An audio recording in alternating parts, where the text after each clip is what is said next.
Unaware she inherited her late father's 500 nacional empire, she stood in her dining room as a second-grade teacher, recently honored as Teacher of the Year, listening to her husband, a rising attorney about to make partner, mock her for being beneath his status and demand a divorce because she wasn't worthy of his success. She absorbed every cruel word with quiet composure, her hands steady even as he declared she was nothing compared to what he was becoming. But what he didn't know was that 3 weeks earlier, a manila envelope from her late father's estate attorney had arrived in the mail, sitting unopened on her desk at school because she'd been too consumed with planning their anniversary dinner to read it. The envelope contained documents revealing that her father, the quiet high school janitor she remembered sweeping hallways and packing her lunches in brown paper bags, had secretly built a commercial real estate empire worth $500 million before his sudden death, and she was the sole heir. Her husband, standing in their kitchen with his briefcase and his contempt, had no idea that the woman he was divorcing for being beneath his status was about to become wealthier than he could earn in 10 lifetimes. But would she tell him the truth before signing the papers? Or would she let him beg to come back after discovering what he'd thrown away? And when he finally learned that the Teacher of the Year he mocked was now the owner of the very building where his law firm leased office space, what would she do with the power to decide his professional future? The Tuesday night in October, when everything shattered, began like any celebration should, with her hands covered in lemon zest and hope. She had spent 3 hours preparing his favorite meal, the cold salmon with dill sauce her mother used to make, the one that required precision timing and a specific Portuguese white wine she'd driven across town to find. The dining room table glowed with new candles she'd bought that morning, their light catching the crystal glasses her grandmother had left her, the same glasses she'd wrapped in newspaper and carried in a cardboard box when she moved into this house 5 years ago, as a bride who believed love could fill any space. The Teacher of the Year plaque sat propped against the centerpiece, still in its velvet presentation box, because she wanted him to see it first, wanted to watch his face when he realized his wife, the one he sometimes introduced as just a teacher, had been recognized by the entire district for excellence. She checked her phone again at 7:30, then 8, then 8:45, watching the salmon grow cold and the candles burn down to stubs, and somewhere in the waiting, she remembered the manila envelope that had arrived 3 weeks earlier, the one from Whitmore and Associates estate attorneys with the return address in Hartford, Connecticut. She'd left it unopened on her desk at school, buried under spelling tests and permission slips, because the sender's name had triggered a memory of her father's funeral 6 months ago. The small service where only 12 people came to mourn a high school janitor who died of a heart attack while cleaning the gymnasium after a basketball game. She hadn't wanted to think about estate paperwork or final bills during anniversary week, hadn't wanted grief to color what should have been celebration, so she'd pushed the envelope to the back of her mind the same way she pushed down the growing suspicion that her husband's late nights weren't all about case preparation. When he finally walked through the door at 10:47, his tie already loosened and his expression carved from stone, she stood from the table with a smile that felt like lifting weights. He didn't apologize. He didn't acknowledge the cold food or the burned-down candles or the plaque that represented a year of staying late to tutor struggling readers and creating a classroom library with her own money. Instead, he set his briefcase down with the decisive click of a man about to deliver a verdict and launched into a monologue that sounded rehearsed, each word selected for maximum damage. He told her he was about to make partner, that his trajectory was ascending while hers had plateaued in a second-grade classroom, that he'd made a mistake marrying someone whose ambitions ended with construction paper and parent-teacher conferences. His voice carried the measured cruelty of closing arguments as he explained that from now on, he would decide when they spoke and how they spent time together. Because his career demanded a wife who understood hierarchy, and she clearly didn't understand that teaching phonics to 7-year-olds didn't put her on his level. She absorbed each word with a stillness that surprised her, feeling something inside her chest not break but crystallize into clarity. And as he talked about status and levels and the difference between people who build empires and people who babysit other people's children, she thought about her father again.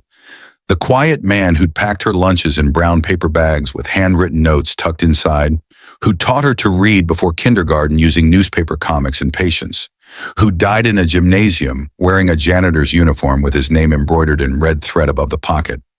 She didn't tell her husband about the envelope that night. She didn't tell him that her father, the man he'd met exactly once at their wedding and dismissed with a handshake that lasted less than 3 seconds, might have left her something worth examining. Instead, she listened until his monologue ended, watched him walk to the bedroom without touching her, and stood alone in the dining room, surrounded by the ruins of her celebration. The candles had burned out completely. The salmon looked gray in the darkness. The plaque caught a sliver of moonlight through the window, its gold lettering announcing her as Teacher of the Year in a script that suddenly seemed defiant rather than decorative. She cleared the table in silence, wrapping the uneaten food in aluminum foil with mechanical precision, and when she finally climbed into bed at 1 a.m, careful not to disturb the man already asleep on his side of the mattress, she made a decision that felt like stepping off a cliff into open air. She would give him exactly what he asked for. Silence so complete he'd feel its weight in every room of this house. And tomorrow, during her lunch break, she would drive to school and open that manila envelope, the one she'd been avoiding because grief felt too heavy to carry alongside hope. Something in her father's careful life whispered to her across 6 months of death, suggesting that the janitor who'd raised her alone after her mother left might have understood more about empires than anyone suspected. The next morning arrived with cruel sunshine that made the dining room look even worse in daylight. She woke at 5:30, her internal alarm clock trained by years of early teaching schedules, and moved through the house like she was remembering choreography from a play she'd stopped performing. She made coffee for one, measuring grounds with the precision she brought to lesson planning, and when he emerged from the bedroom at 6:15 expecting his cup already prepared with 2 sugars and cream, she met his confusion with polite indifference that felt like speaking a new language. He asked where his coffee was, his voice carrying the irritation of someone whose routine had been disrupted, and she gestured toward the pot with a smile that didn't reach her eyes, suggesting he help himself since he'd established new household rules the night before. The flicker of surprise on his face fed something hungry inside her. She ate her breakfast, Greek yogurt with honey and almonds, while reading the news on her phone, ignoring his presence at the table the way he'd ignored her salmon and candles. When he attempted conversation about his day, she responded with single words, "Okay, sure, fine." Each monosyllable landed like a period at the end of a sentence he couldn't finish. She left for school at 7:15 without saying goodbye, her Teacher of the Year plaque tucked in her bag alongside the envelope she'd finally decided to confront. And as she drove through morning traffic toward the elementary school where she'd taught for 8 years, she felt something she hadn't experienced in her entire marriage, the lightness of not caring what he thought. Her classroom smelled like crayons and possibility when she arrived, the familiar scent grounding her as she set her bag on the desk and pulled out the manila envelope that had been haunting her periphery for 3 weeks. The return address stared back at her, Whitmore and Associates, Estate Attorneys, Hartford, Connecticut. Her hands trembled slightly as she broke the seal, that irrational fear that official mail always brings mixed with curiosity about why her father's estate would require attorneys from Hartford when he'd lived his entire life in a small apartment above a hardware store in their hometown. The first document she unfolded was a cover letter on expensive letterhead, the kind with embossed text and weight that suggested importance, and the opening line made her sit down hard in her desk chair. "Dear Ms. Patricia Henshaw, we are writing to inform you that as the sole beneficiary of your late father, Mr. Robert James Henshaw, you have inherited his complete estate, currently valued at approximately $500 million. She read the sentence 3 times, certain she'd misunderstood or that someone had made a catastrophic typo, but the numbers remained unchanged, and as she forced herself to continue reading, the impossible story of her father's secret life unfolded in legal language that felt like discovering a novel written in invisible ink. Her father, the janitor who'd raised her on modest means, who'd driven a 15-year-old Toyota and shopped at discount grocery stores, had apparently spent 40 years quietly buying commercial real estate properties across New England, starting with a single foreclosed warehouse he'd purchased for $30,000 in 1984 and building an empire so discreet that even his own daughter had no idea she'd been raised by a man worth $500 million. The letter explained that Robert Henshaw had operated through a series of holding companies and trusts designed to maintain absolute privacy, that his janitorial work had been a choice rather than necessity, a way to stay grounded and connected to regular people, while his investments compounded in the background.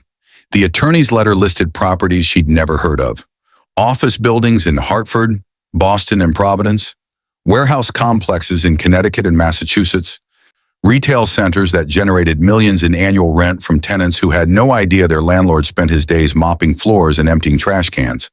There were spreadsheets attached, pages of financial statements showing income and assets that made her teaching salary look like pocket change, and at the bottom of the stack, a handwritten letter from her father on lined notebook paper, the kind he used to write her lunch notes on, his familiar script bringing tears to her eyes before she'd read a single word. "My dear Patricia," it began, "if you're reading this, I'm gone, and you're probably confused as hell. I'm sorry I never told you the truth about the money. I watched my own father destroy himself chasing wealth, watched him ignore family for profit, and I swore I'd never let money define me or corrupt the one thing that mattered: you. I worked as a janitor because it kept me humble, because it let me be present at your school when you were growing up, because honest work feeds the soul in ways that collecting rent checks never could. But I also understood that money is freedom, and I wanted you to have freedom when you were old enough to use it wisely. The attorneys will help you navigate everything. But here's what matters. You're now the owner of properties that include the Whitmore Tower in Boston, the Maritime Building in Providence, and the Hartford Commerce Center. You're wealthy beyond what most people dream of, but more importantly, you're free to choose the life you want rather than the life circumstances force on you. Use this freedom to be happy, to leave any situation that diminishes you, to never let anyone make you feel small. Your mother left because she couldn't understand why I chose janitorial work when I had money. Don't let anyone else's inability to see your worth determine your path. I love you. Build something beautiful with this freedom. Dad." She sat in her classroom for 20 minutes after reading his letter, tears streaming down her face while second graders shouted on the playground outside her window, their joy a counterpoint to the earthquake, reshaping her understanding of everything. Her father had been a secret millionaire. No, a secret multimillionaire who'd chosen to mop floors and pack her humble lunches and live in a modest apartment because he valued presence over prestige. And now she owned buildings, including ones she'd walked past 100 times without knowing they belonged to her bloodline. The irony hit her like a physical force. Her husband had spent last night explaining that she was beneath his status, that teaching made her small, that his partnership would elevate him above her, but she was now wealthy enough to buy his entire law firm 10 times over. The Hartford Commerce Center, she pulled out her phone and searched the address, was a gleaming office tower in downtown Hartford, home to law firms, financial consultancies, and corporate headquarters. She scrolled through the building's website, looking at the tenant directory, and her breath caught when she saw the listing for his firm. Blackwell Morrison and Chase LLP, floors 15 to 17. Her husband's law firm, the place where he was about to make partner. The symbol of his superiority over her was leasing space in a building she now owned. She was his landlord. The woman he'd declared beneath his level was literally above him in the most concrete way possible. The bell rang for first period, and she wiped her tears, tucked the documents back into the envelope with shaking hands, and stood to welcome her students with a smile that felt like it belonged to someone else. 23 second graders filed into her classroom with their backpacks and their questions and their complete faith that she knew everything about everything, and she taught them about vowel sounds and addition with her usual patience, while her mind spun with possibilities. During her lunch break, she called Whitmore and Associates and spoke with the attorney who'd sent the package. A woman named Victoria Chen, who explained the inheritance in detail and offered to connect her with financial advisors who specialized in managing large estates. Patricia asked only one question that mattered. "Can I access these funds immediately?" Victoria's answer was yes. The estate had cleared probate, everything was in order, she just needed to sign transfer documents and the money would be hers to control. Patricia made an appointment for Saturday morning in Hartford. thanked Victoria with a calmness she didn't feel, and hung up the phone with trembling hands. Then she sat alone in her classroom, eating a turkey sandwich she couldn't taste, and made the second decision that would define everything that followed. She wouldn't tell her husband about the inheritance. Not yet, maybe not ever. He'd asked for silence and distance, claimed she was beneath him, demanded control of their communication, and she would give him exactly what he requested while quietly building an escape route paved with her father's legacy. The revenge forming in her mind wasn't loud or dramatic. It was strategic, patient, and devastating in its simplicity. She would let him believe she was the small teacher he could dismiss, would let him proceed with whatever plans he'd made about their marriage, would document every cruel word and dismissive gesture while sitting on a fortune that made his partnership bonus look like a tip at a restaurant. And when the time came to reveal the truth, she would do it in a way that would haunt him forever. That evening, she came home to find him on the couch with takeout Chinese food, his tie discarded and his expression somewhere between confusion and irritation. He asked where she'd been, why she hadn't texted, whether she'd forgotten they usually watched their show on Wednesday nights. She met his questions with the same polite indifference from breakfast, explaining she'd had pottery class, a lie but one that established independence, and wasn't hungry for dinner. His confusion deepened when she went straight to the bedroom, changed into comfortable clothes, and settled on the bed with a book she didn't read, her mind too busy calculating next steps. He appeared in the doorway 20 minutes later, his posture suggesting he wanted to talk but didn't know how to start, and she felt a flicker of satisfaction at his discomfort. He was beginning to notice that the household machinery he'd taken for granted, the prepared meals, the maintained schedule, the emotional labor of keeping their life running smoothly, had suddenly stopped operating. She wasn't serving him anymore, wasn't anticipating his needs, wasn't performing the role of supportive wife he'd assigned her. The silence he'd demanded was costing him more than he'd calculated, and they were only 2 days into her experiment.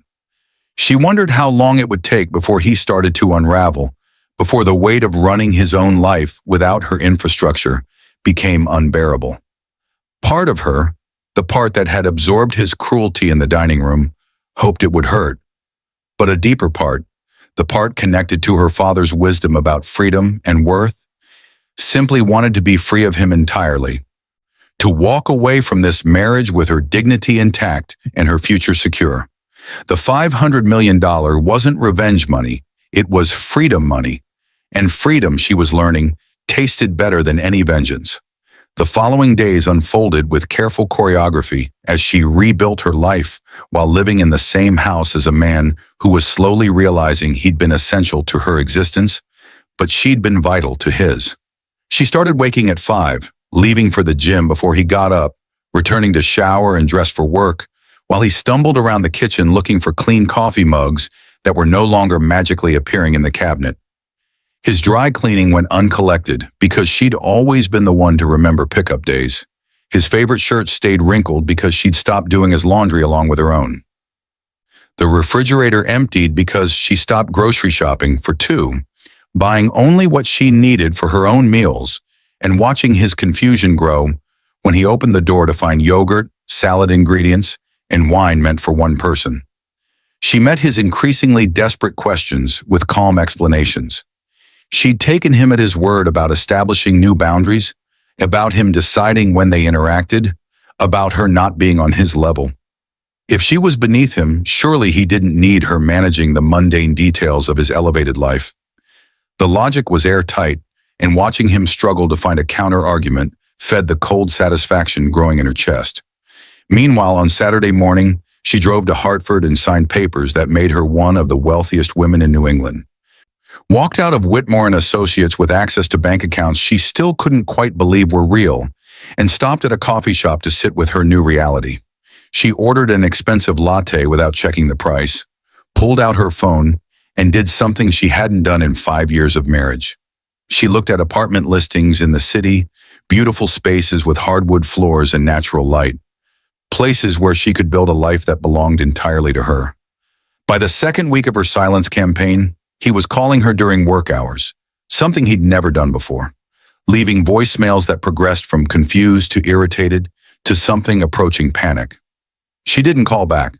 She redirected her energy toward the life she was constructing in secret. She met with a divorce attorney her friend had recommended, a sharp woman named Margaret Torres, who listened to her story with the focused intensity of someone who'd seen this pattern before and knew exactly how to dismantle it. Margaret explained Massachusetts divorce law with clinical precision. Their assets would be divided equitably, his partnership and income potential were marital property, and more importantly, any inheritance received during the marriage was typically considered separate property, meaning the $500 million was hers alone. Patricia felt a weight lift from her shoulders she hadn't known she was carrying. She wouldn't need his money or his approval to leave. She was leaving from a position of absolute financial power, and he had no idea. Margaret helped her document everything. The cruel speech on their anniversary, his pattern of dismissiveness, text messages where he'd demeaned her career, emails where he'd excluded her from social events with his colleagues because she was just a teacher who wouldn't fit in with successful people. They built a case methodically, brick by brick, creating a foundation for divorce proceedings that would be swift and decisive.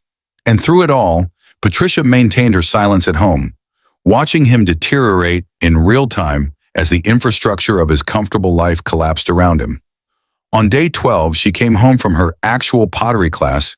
She'd enrolled after using it as a cover story, discovering she loved the meditative process of shaping clay, to find him sitting at the dining room table with his head in his hands, his laptop open to what looked like work documents, but his eyes unfocused and exhausted. He looked up when she entered, and she saw the cracks in his polished exterior. Dark circles under his eyes, stubble he hadn't shaved, a stain on his shirt that suggested he'd been wearing it for more than one day. He asked if they could talk, his voice stripped of the courtroom confidence he'd wielded 2 weeks earlier, and she set down her bag with deliberate slowness, folded her arms, and told him she was listening. He launched into an apology that sounded rehearsed but desperate, explaining that he'd been under stress about the partnership, that he'd said things he didn't mean, that he missed her and wanted to fix their marriage. She listened without expression, noting the careful absence of any real accountability. He blamed stress, not character, circumstances, not choices. When he finished, she asked a single question that cut through his performance. Are you apologizing because you realize you were wrong, or because you realize I've stopped making your life easy? The silence that followed gave her the answer. His face cycled through emotions, surprise, anger, calculation, before settling on something like shame. She told him she needed time to think, that 2 weeks of silence couldn't undo years of feeling diminished, and walked to the bedroom while he sat frozen at the table. That night, she slept deeply for the first time since their anniversary, dreaming of her father sweeping gymnasium floors while owning the building he cleaned, understanding finally that his lesson had been about never letting external validation determine internal worth. The break came on day 15, during her lunch period at school, when he appeared in the lobby carrying an enormous bouquet of roses that looked absurd against his expensive suit and desperate eyes. Teachers stopped in the hallway to watch, their curiosity palpable, and Patricia felt a surge of irritation at him for bringing their private disaster into her professional space. She walked toward him slowly, her Teacher of the Year composure firmly in place, and asked what he was doing there. His apology was public this time, loud enough for witnesses, full of promises about counseling and change, and recognizing her value. He suggested dinner at the restaurant where they'd had their first date, his voice carrying the charm he probably used in court to sway juries, and for a moment she almost felt sorry for him. Almost. Then she remembered the cold salmon and his monologue about levels and hierarchy, remembered her father's letter about never letting anyone make her feel small, and she delivered the line she'd been rehearsing in her head for 2 weeks. You told me you would decide when we spoke and spent time together. I'm just following the rules you established. I don't recall you deciding we should have dinner tonight. The logic landed like a slap. His face went through another series of emotions before settling on anger, the mask finally dropping to reveal what had always been underneath his polish. Entitlement. He called her manipulative, accused her of playing games, suggested she was being emotionally abusive by withholding communication, and she laughed, the sound sharp and clean and utterly without humor. She told him she had her own apartment now, that she'd be moving her things out this weekend, and watched his carefully constructed apology crumble into ash. He dropped the roses, actually dropped them on the lobby floor like a child having a tantrum, and she walked away down the hallway while her colleagues watched in stunned silence. Behind her, she heard him calling her name, but she didn't turn around. The woman who was beneath his level had just walked out of his control, and the roses wilted on the linoleum like a memorial to his arrogance. That weekend, Margaret Torres filed divorce papers that landed on his desk at Blackwell, Morrison and Chase on Monday morning at 9:15, delivered by a process server who found him in a conference room with 3 partners and a client. Patricia received the confirmation text, delivered, while teaching her second graders about the water cycle, and she felt a surge of satisfaction so pure it almost frightened her. She'd stopped being the supporting character in his story and become the author of her own, and the plot she was writing had a very specific ending. That evening, she changed her phone number, blocked him on all social media platforms, and began the systematic process of erasing him from her life with the same methodical precision she brought to lesson planning. His family started reaching out, his mother, his sister, colleagues who thought they were helping, but she ignored every attempt at contact, her boundaries now absolute. Then his sister sent a text to her old number that somehow reached her through a mutual friend. Apparently, he'd been telling his family for months that their marriage was over, that he planned to leave Patricia after making partner because she was holding him back professionally. The revelation should have hurt, but instead it clarified everything. He'd been planning his exit while she cooked his dinners and managed his life, had been positioning himself to leave her after securing his partnership, probably had already selected a replacement wife who better fit his image of success. Her only regret was that she'd beaten him to it, and that her version of leaving came with resources he couldn't imagine. The next phase of her carefully constructed revenge began 3 weeks after the divorce filing, when she had her attorney send a letter to Blackwell, Morrison, and Chase regarding their lease at Hartford Commerce Center. The letter was professional, almost bland, introducing Patricia Henshaw as the new owner of the building and requesting a meeting to discuss lease renewal terms that were coming up in 6 months. She imagined his face when he saw her name on the letterhead, imagined him connecting the dots between his soon-to-be ex-wife and the landlord who controlled his firm's office space, and the image filled her with a joy so dark it should have concerned her, but didn't. She wasn't planning to evict them.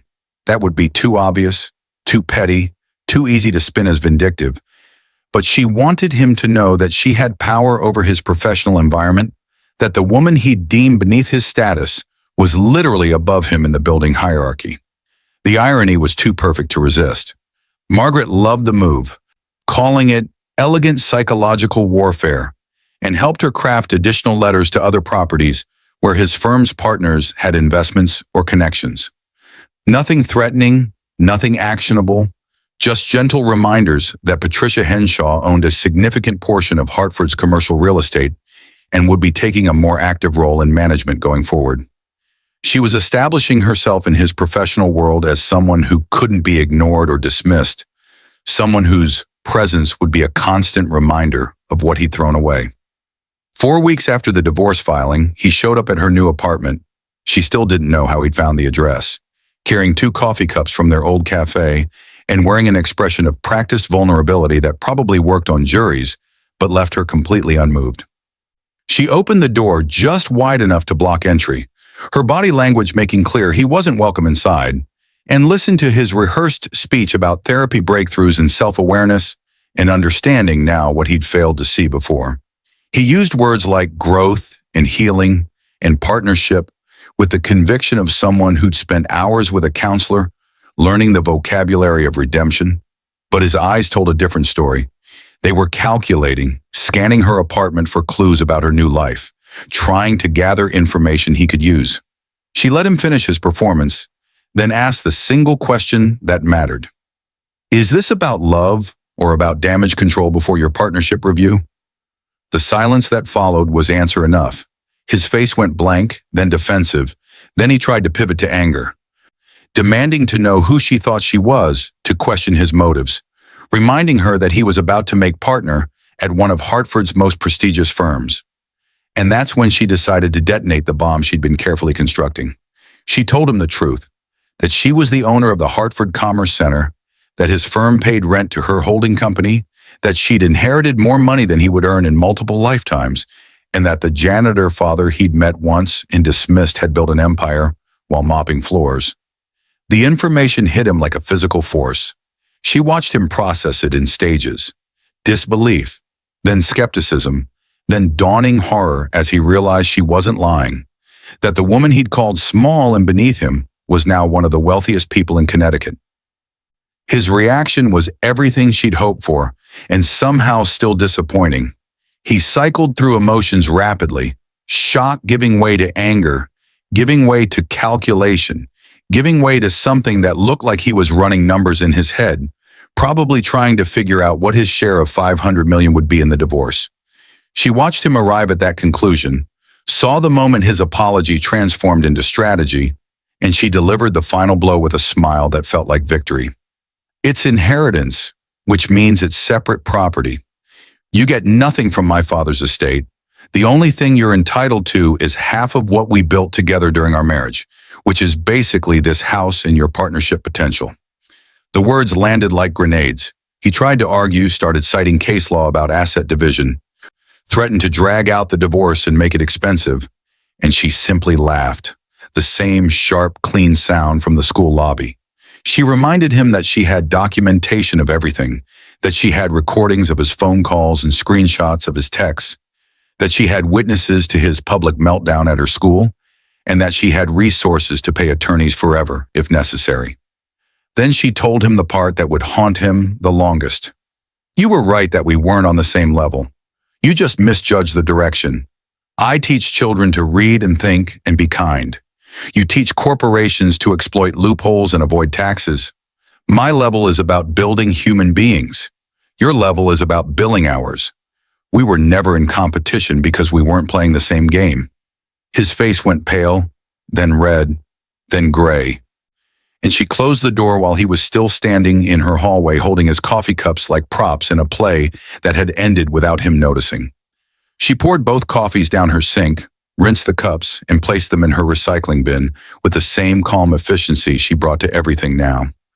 The air in her apartment felt cleaner somehow, as if closing the door on him had released toxic fumes she'd been breathing for years. The divorce finalized 4 months later in a conference room that smelled like furniture polish and barely contained hostility.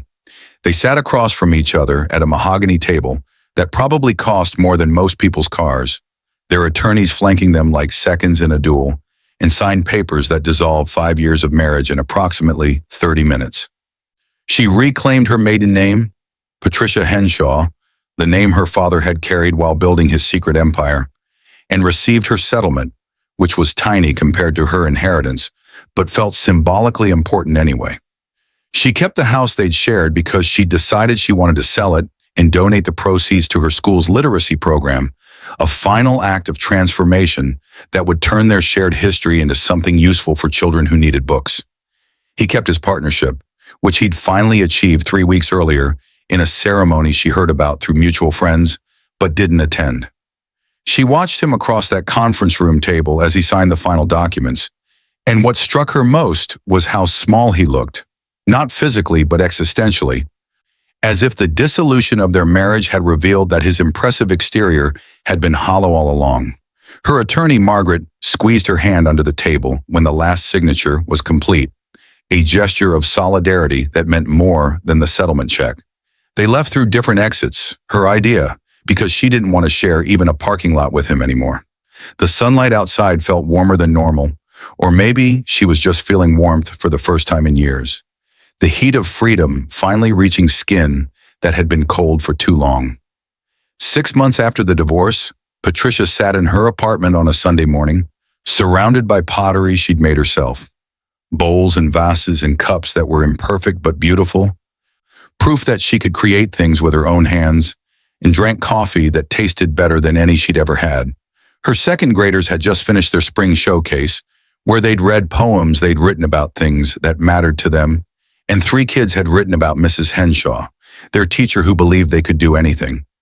She'd cried at her desk after school that day, not from sadness, but from the overwhelming rightness of her life's direction. The revenge she'd taken on her ex-husband wasn't really revenge at all. It was reclamation. She'd reclaimed her name, her identity, her worth, her future, and most importantly, her understanding that external validation couldn't define internal reality. Her father had known that truth, had lived it every day while pushing a mop across floors he owned, and now she carried his lesson forward in her own way. She taught children to read because reading was freedom, because literacy was power, because the ability to understand the world through text was the foundation of everything else. And she owned buildings because her father had given her that gift, but she never let the buildings own her. She donated to schools, funded literacy programs, sat on boards for educational nonprofits, and lived in a 2-bedroom apartment that cost a fraction of what she could afford because she didn't need marble and granite to prove her worth. Her ex-husband had wanted partnership and prestige and the external markers of success. She had wanted freedom and purpose and the internal knowledge that her life mattered. The punishment she'd given him wasn't financial or professional. It was the knowledge that he'd had something real and chosen, something hollow, that he'd valued the wrong things and lost the right person, and that he would spend the rest of his life knowing that the woman he'd called small had been standing on a mountain while he measured himself with a ruler. That knowledge would follow him through every partnership meeting, every social event, every moment he looked at successful women and wondered if they too had hidden depths he was too shallow to recognize. And Patricia, for her part, would wake up every morning in her imperfect apartment, drink her perfect coffee, and go teach children that worth was internal and freedom was the greatest inheritance of all, proof that the most elegant revenge was simply living well.